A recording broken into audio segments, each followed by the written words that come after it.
जाते हो, बड़े बड़े सिनेमा हॉलों में बड़े बड़े प्रोड्यूसर फिल्म का निर्माण करते हैं, करोड़ों करोड़ों पता नहीं कितने करोड़ रुपए लगाकर फिल्म बनाते हैं, और प्रोड्यूसर जितना लगाता है उससे ज्यादा देखने वालों से हासिल भी कर लेता है। लेकिन फिल्म देखने जाते हो तो आपको क्या मिलता है पता नहीं, तुम कैसे कैसे दृश्य देखकर आते हो। लेकिन मैं ये कहूंगी कि तुम अगर कथा में आते हो तो आप पर ऐसी कृपा हो जाती है कन्हैया की, ताकि हर एक दुख से आपको कन्हैया आजाद कर देता है। आप पर विशेष कन्हैया की कृपा हो जाती है। और हम कथा में आते भी इसीलिए हैं कि हम पर कृपा हो जाए। कभी कभी मैं कहती हूं कि जश्न हो तो यूं ना सोना चाहिए, कुछ ना कुछ बस्ती में होना चाहिए। कि जश्न हो तो यूं ना सोना चाहिए, कुछ ना कुछ बस्ती में होना चाहिए। और जिनको हो मालूम इन आंसुओं की कीमत, जिनको हो मालूम इन आंसुओं की कीमत, उनके आगे तो खुलकर रोना चाहिए, उनके आगे तो खुलकर रोना चाहिए। और ये कौन है? ऐसे हैं मेरे बांके बिहारी। हम संसार वालों के आगे रोते हैं, लेकिन एक दिन भैया इस मुरली वाले के आगे रोकर देखना, आपको हर बंधनों से मुक्त कर देगा, हर कामना आपकी पूर्ण कर देगा, और आपको हमेशा हमेशा के लिए अपने चरणों में, अपनी शरण में ले लेगा। एक बार जाकर तो देखिए, उसके आगे रोकर तो देखिए, उसके आगे एक आंसू की बूंद बहाकर तो देखिए।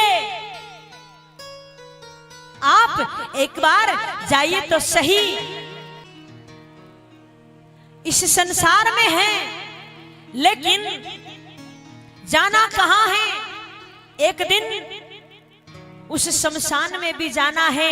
शमशान में जाने की तैयारी कोई नहीं करता है। वहां पर भी जाकर भगवान को जवाब देना होगा, उस जवाब की तैयारी कोई नहीं करता है। बड़ी सुंदर बात लिखी थी शमशान घाट के बाहर कि मंजिल तो तेरी यही थी, बड़ी देर कर दी यहां तक आते आते। कि मंजिल तो तेरी यही थी, बड़ी देर कर दी यहां तक आते आते। और क्या मिला तुझे अपनों से, क्या मिला तुझे अपनों से? तुझे अपनों ने ही जला दिया जाते जाते, तुझे अपनों ने ही जला दिया जाते जाते। किस लिए इतना घमंड कर रहे हो?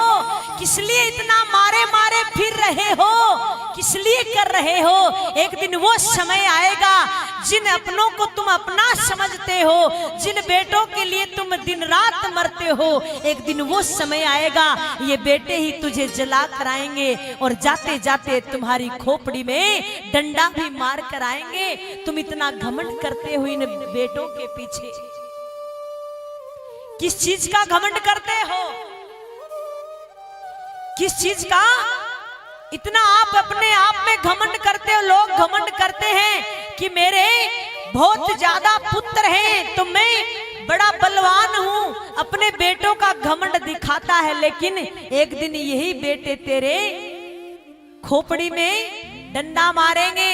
और हाँ, तुम पुत्र पुत्र चिल्लाते रहते हो कि हमारा पिंडदान करेंगे, लेकिन अगर संतान नालायक निकल गई तो चाहे तुम्हारी खोपड़ी में कितना भी घी भर दे, वो भी तुम्हें बैकुंठ नहीं ले जा सकता। तुम कितना घमंड करते हो? किस चीज का घमंड करते हो? आपको एक बात कहती हूं मैं कि आपको नहीं आना पड़ेगा। भगवान कहते हैं, तुमने यदि शुरू से मुझे याद किया तो, भगवान अपने भक्तों से कहते हैं कि आपको आने की आवश्यकता नहीं है। अगर तुमने शुरू से ही मुझे याद किया तो अंतिम समय में मैं तुमको याद करता हुआ तुम्हारे पीछे पीछे आऊंगा कि जीते जी जवानी को ऐसे गुजारो जो बुढ़ापे में पछताना नहीं पड़े। जीते जी जवानी को ऐसे गुजारो कि बुढ़ापे में पछताना ना पड़े, और बुढ़ापे को ऐसे गुजारो कि फिर दुनिया में आना ना पड़े, फिर दुनिया में आना ना पड़े। जीवन जीवो तो ऐसा जीवो। लेकिन हम तो यही सोचते हैं, धन कमाते जाओ, कमाते जाओ, कमाते जाओ, इकट्ठा करते जाओ, करते जाओ, और इसी चीज में तुम लगे पड़े रहते हो। अंतिम समय आ जाता है और तुम चले जाते हो, माया तुम्हारी पड़ी रह जाती है। हमने कुछ ऐसे भी देखे हैं जो पता नहीं कितने कितने रुपए ब्याज पर देकर चले गए, किसी को पता नहीं बताया, बेटों से छुप छुप कर ब्याज दिया, लेकिन जब प्राण निकल गए तो बेटे भी पूछते रह गए, ना वो माया साथ गई खुद के और ना वो बेटों को मिली। क्यों तुम इतना जोड़ते हो, किस लिए जोड़ते हो? जब ऊपर से बुलावा आएगा ना तो कोई नहीं सुनता, किसी की नहीं सुनता है। खाली हाथ आए थे और खाली हाथ ही जाना है। इसलिए तो कहती हूँ कि दो पल का समय है, दो पल के मेहमान हो। अगर प्रेम करना है तो मेरे कन्हैया से कर लो, इस संसार से कुछ नहीं मिलने वाला है। इस संसार से कुछ नहीं मिलने वाला है तुमको। अगर प्रेम करना है तो दो पल के लिए मेरे कन्हैया से प्रेम कर कर देखो, ये संसार बड़ा सुंदर लगेगा।